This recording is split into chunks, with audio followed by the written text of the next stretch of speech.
Break के बाद स्वागत है आपका। और अब बात शहर शहर हादसों के कहर की। सबसे पहले बात टोंक की। टोंक में ट्रैक्टर और बाइक में जबरदस्त भिड़ंत हो गई और इस हादसे में भाई बहन की मौके पर ही मौत हो गई। इसके बाद ड्राइवर ट्रैक्टर ट्रॉली छोड़कर मौके से फरार हो गया। तो नागौर के खींवसर में भी हादसे का कहर देखने को मिला। यहाँ भीषण सड़क हादसे में 4 लोगों की मौत हो गई। झालावाड़ के पनवाड़ में श्रद्धालुओं से भरी एक ट्रैक्टर ट्रॉली बेकाबू होकर पलट गई, जिससे हादसे में ट्रैक्टर ट्रॉली में सवार एक 12 साल की बच्ची की मौत हो गई। वहीं पाली में नेशनल हाईवे 162 पर पिकअप का टायर फटने से बड़ा हादसा हो गया। हादसे में 8 महिलाओं समेत कई मजदूर गंभीर रूप से घायल हो गए।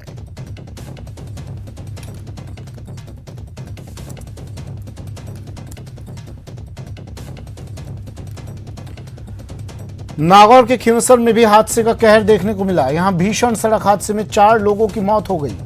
दरअसल नेशनल हाईवे 62 पर एक पिकअप बेकाबू होकर पलट गई। हादसे में कैंपर सवार 2 पुरुषों और 2 महिलाओं की मौके पर ही दर्दनाक मौत हो गई। हादसे के बाद खींवसर थाना पुलिस और अधिकारी मौके पर पहुंचे और शवों को मोर्चरी में रखवाया गया। पुलिस के मुताबिक गाड़ी के पेड़ से टकराने की बात सामने आ रही है। फिलहाल पुलिस ने मामला दर्ज कर जांच शुरू कर दी है।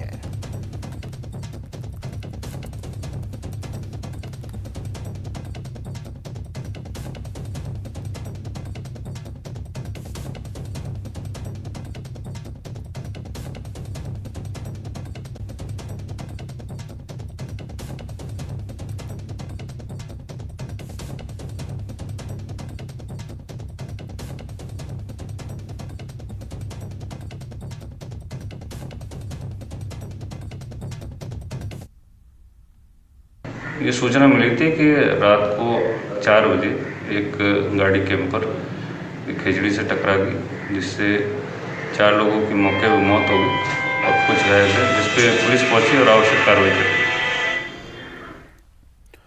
वहीं खींवसर हादसे पर सीएम ने ट्वीट कर दुख जताया। खींवसर हादसे की लिखा उन्होंने ट्वीट किया कि खींवसर हादसे की खबर मिलने से बहुत दुखी हूं। नागौर के नेशनल हाईवे 65 पर सड़क हादसे में 4 लोगों की जान चली गई। हादसे में मारे गए लोगों के परिजनों के प्रति मेरी हार्दिक संवेदना। ईश्वर उन्हें शक्ति प्रदान करे और उन घायलों के शीघ्र स्वस्थ होने की प्रार्थना करता हूं।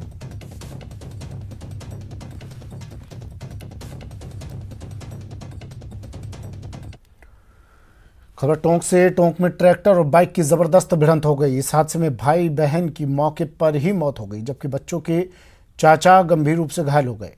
हादसे के बाद ड्राइवर ट्रैक्टर ट्रॉली छोड़कर मौके से फरार हो गया। घायल चाचा को आनन फानन में अस्पताल लाया गया। हादसे की जानकारी मिलने के बाद सभापति अली अहमद भी मौके पर पहुंचे और घायल का हाल जाना। बताया जा रहा है कि चाचा भतीजे और भतीजी को स्कूल छोड़ने जा रहे थे, तभी हादसा ये हो गया।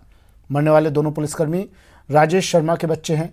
हादसे की जानकारी के बाद एएसपी सुभाष मिश्रा भी घायलों के हाल जानने अस्पताल पहुंचे।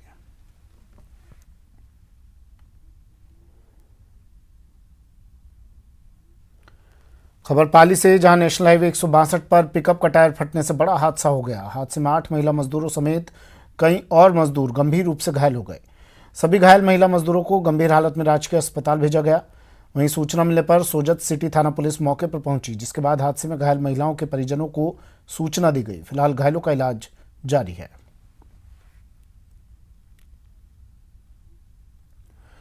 खबर झालावाड़ से। झालावाड़ के पनवाड़ में श्रद्धालुओं से भरी एक ट्रैक्टर ट्रॉली बेकाबू होकर पलट गई, जिससे हादसे में ट्रैक्टर ट्रॉली में सवार एक 12 साल की बच्ची की मौत हो गई। वहीं 20 से ज्यादा लोग घायल हो गए। मामले की जानकारी मिलने पर खानपुर डीएसपी और पनवाड़ थाना पुलिस भी मौके पर पहुंची और घायलों को झालावाड़ के जिला एसआरजी अस्पताल भिजवाया गया, जहां सभी का इलाज जारी है। हनुमानगढ़ के लखवाली गांव में देर रात एक कार नहर में जा गिरी, जिसमें 4 लोग नहर में बह गए। इन लोगों की तलाश में पुलिस और रेस्क्यू टीम लगी हुई है। टाउन पुलिस के अनुसार चारों लोग अपने परिवार के साथ सीकर से संगरिया लौट रहे थे। इसी दौरान कार ढलान पर होने के कारण नहर में बह गई। हादसे में ड्राइवर बच गया। फिलहाल पुलिस अधीक्षक प्रीति जैन और पुलिस के आला अधिकारी मौके पर मौजूद हैं और नहर में लापता लोगों की तलाश जारी है। और बांसवाड़ा से इस वक्त की बड़ी खबर, एक पिता समेत 4 बच्चों की मौत। चारों बच्चों के शव घर के अंदर मिले हैं, जबकि पिता का शव घर के बाहर पेड़ से लटका हुआ मिला है। ये पूरा मामला कुशलगढ़ डूंगरा पानी क्षेत्र का पूरा मामला है। डिप्टी एसपी कुशलगढ़ मौके पर मौजूद है। पूरे मामले की जांच की जा रही है। तो ये खुद जो है बाबू नाम है इसका, ये डुमला पानी का रहने वाला है और अंदर 4 बच्चे मृत अवस्था में है। अभी एफएसएल टीम आ रही है, उसके बाद पता चलेगा कि इनकी मृत्यु का कारण क्या है। बढ़ते अगली खबर की ओर। खबर कोटा से। कोटा के रामगंज मंडी में आरएसएस के जिला संघ चालक पर हमला करने वाले तीनों बदमाशों को पुलिस ने गिरफ्तार कर लिया है। बता दें कि हत्या के बाद मंगलवार रात तनाव के हालात पैदा हुए थे। व्यापारी और आरएसएस के कार्यकर्ताओं ने इस हमले का विरोध करते हुए थाने का घेराव किया था, जिसके बाद ग्रामीण एसपी और एएसपी समेत आला अधिकारी मौके पर पहुंचे और नाराज लोगों को समझाने की कोशिश की। मकसूद पाया कि बच्चों ने बाबू पाया है और भी हैं, बस वो यही कह रहे हैं कि नीति संग्रहण मत करो, ये राम उत्सव का काम मत करो। आप धमकी दे रहे थे मेरे को। खबर कोटा से। कोटा में स्टोन व्यापारी पर गोली चलाने वाले आरोपियों को गिरफ्तार कर लिया गया है। गोली चलाने वाले तीनों बदमाशों को कोटा जिला ग्रामीण पुलिस ने धर दबोचा है। कोटा ग्रामीण पुलिस अधीक्षक शरद चौधरी ने पीसी कर मामले की जानकारी दी। उन्होंने बताया कि घटनाक्रम को अंजाम देने वाले मुख्य आरोपी को दबिश देते हुए गिरफ्तार किया है। साथ ही रामगंज मंडी कस्बे के बंद को लेकर अतिरिक्त पुलिस अधीक्षक ने कहा है कि पुलिस ने कस्बे में अतिरिक्त जाब्ता तैनात किया है और जो बंद कार्य प्रदर्शनकारी व्यापारी हैं उनसे कस्बे में शांति बनाए रखने और पुलिस का सहयोग करने के लिए कहा गया है। जो नामजद आरोपी हैं उनको गिरफ्तार कर लिया है। न्यायालय में उन्हें पेश करेंगे, रिमांड पर लेंगे, आगे का अनुसंधान किया जाएगा। सर क्या कुछ वजह क्या रही है सर? मैं आपसे निवेदन करूं, आज से लगभग 10 दिन पहले 31 तारीख को जो कल इंजर्ड हुए थे, जिनके गोली लगी, श्री दीपक शाह जी जो संघ के पदाधिकारी हैं रामगंज मंडी के, उनकी और जो मुख्य अभियुक्त हमने गिरफ्तार किया है आशु पाया, इसका जो भाई है बाबू पाया, उनकी आपस में कुछ कहासुनी हो गई थी। आपस में दोनों के वाहन टकरा गए थे। और वहीं स्टोन व्यापारी पर हुए जानलेवा हमले के विरोध में बीजेपी ने रामगंज मंडी बंद का ऐलान किया है। व्यापारिक संगठनों और बीजेपी कार्यकर्ताओं ने घटना के विरोध में कस्बे में नारेबाजी करते हुए जुलूस भी निकाला। तनाव को देखते हुए पुलिस ने रामगंज मंडी कस्बे में भारी पुलिस बल तैनात किया है। रामगंज मंडी के पुलिस उपाधीक्षक मंजीत सिंह के मुताबिक घटना को अंजाम देने वाले तीनों आरोपियों को गिरफ्तार कर लिया गया है। तीनों आरोपियों के खिलाफ धारा 307 में मुकदमा दर्ज किया गया है। आपको बता दें कि इन बदमाशों ने स्टोन व्यापारी पर गोली से हमला किया था। स्टोन व्यापारी पर गोली चला दी थी इन्होंने, लेकिन व्यापारी बाल बाल बच गया। फिलहाल घायल व्यापारी का एमबीएस अस्पताल में इलाज चल रहा है और हालत खतरे से बाहर बताई जा रही है। प्रकरण पंजीबद्ध कर लिया गया है और सभी हमलावरों को अरेस्ट किया जा चुका है। तो पुलिस अपनी पूरी कार्रवाई कर रही है सर और अनुसंधान जारी है। कोटा का सूरत सागर इलाका उस वक्त दहल गया जब एक महिला की कुछ अज्ञात बदमाशों ने हत्या कर दी। हत्याकांड की जानकारी मिलने के बाद महिला के भाई ने पुलिस को मामले की जानकारी दी, जिसके बाद सीआई और डीएसपी समेत कई पुलिस अधिकारी मौके पर पहुंचे और कुछ संदिग्ध लोगों को हिरासत में लेकर मामले की पड़ताल कर रही है। पुलिस एफएसएल और साइबर एक्सपर्ट के साथ साथ सीसीटीवी फुटेज के आधार पर मामले की पूरी जांच में जुटी है। बता दें कि कोटा में पिछले 4 दिन में 2 हत्या और लूट की बड़ी वारदात हो चुकी है। फिलहाल उद्योग नगर थाना पुलिस मामले की जांच कर रही है। उद्योग नगर में रहती है, जिसका नीचे के पोर्शन में किराएदार रहता है, ऊपर के पोर्शन में वो अकेली रहती है। विडो लेडी है 45 साल की वो मर गई है। यहाँ आके देखा उसके गले पे निशान है। संभवतः है कि किसी ने उसे गला दबा के उसकी हत्या की है। मौका मुआयना कर लिया, बॉडी को पोस्टमार्टम के लिए हमने मोर्चरी भिजवा दिया। कोटा के कैथुनीपोल थाना पुलिस को बड़ी कामयाबी हाथ लगी है। पुलिस ने लाखों रुपए की धोखाधड़ी करने वाले आरोपी को गिरफ्तार कर लिया है। आरोपी पर पुलिस ने 2000 का इनाम भी घोषित कर रखा था। मामले में परिवादी ने लगभग 1 साल पहले रिपोर्ट दर्ज करवाई थी। परिवादी का आरोप है कि आरोपी ने धोखाधड़ी करके 2,50,000 हड़प लिए। वहीं लंबे समय से फरार चल रहे आरोपी को पुलिस ने गिरफ्तार कर रिमांड पर लिया है। फिलहाल कैथुनीपोल थाना पुलिस पूरे मामले की जांच कर रही है।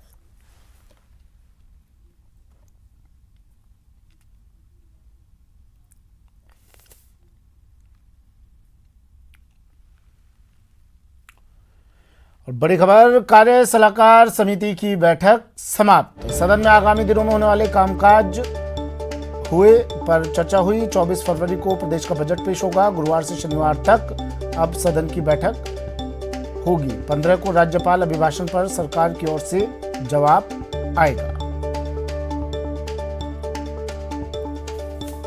सुधीर मेरे सहयोगी हमारे साथ फोन लाइन पर जुड़ गए हैं। सुधीर, कार्य सलाहकार समिति की बैठक भी खत्म हो गई है। अब अब आने वाले दिनों के बारे में अगर हम अंदाजा लगाना चाहें, जैसा आज का दिन रहा वैसा ही रहने वाला है? देखिए, चूंकि आज का दिन तो राज्यपाल अभिभाषण के साथ था, लेकिन सबसे बड़ी बात ये है कि 24 फरवरी का प्रदेश का बजट मुख्यमंत्री अशोक गहलोत सदन के अंदर पेश करेंगे। ये अपने आप में बड़ी खबर है प्रदेश के लिहाज से कि प्रदेश का 24 फरवरी को सदन के अंदर पेश होगा। कार्य सलाहकार समिति की बैठक में ये निकलकर सामने आया है। हालांकि अभी इसका प्रस्तावना है, जो इसका अनुमोदन है वो सदन के अंदर किया जाएगा, लेकिन जो जानकारी मिली है, जो बताया जा रहा है सूत्रों के हवाले से, जो खबर मिल रही है उसके मुताबिक अब कल यानी गुरुवार से लेकर शनिवार तक, यानी इस बार शनिवार का जो छुट्टी का दिन होता है उस दिन भी सदन चलेगा, और सोमवार को यानी 16 तारीख को या 15 तारीख को राज्य सरकार की ओर से जब राज्यपाल अभिभाषण पर जो बहस होती है उसका जवाब दिया जा सकता है। तो बड़ी खबर के रूप में कार्य सलाहकार समिति की बैठक में जो निकलकर सामने आ रही है वो इस तरह से है। सूत्रों से मिली जो जानकारी है कि 24 फरवरी को प्रदेश का बजट पेश होगा। ये अब तारीख तय हो गई है सुधीर, क्योंकि पहले तारीख 17 फरवरी की आ रही थी, लेकिन अब 24 तारीख आई है। ये तय तारीख मानी जाए अब?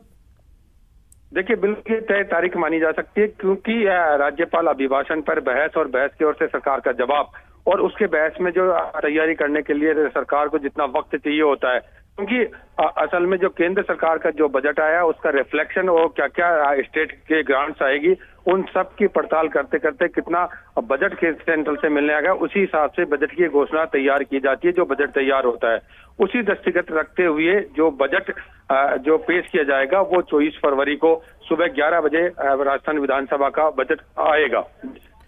आज के दिन एक विधायक ने वेल में जाकर हंगामा किया, माकपा विधायक ने केंद्र सरकार पर निशाना साध रहे थे। वो आने वाले दिनों में भी इसी तरह की तस्वीर सामने आ सकती है?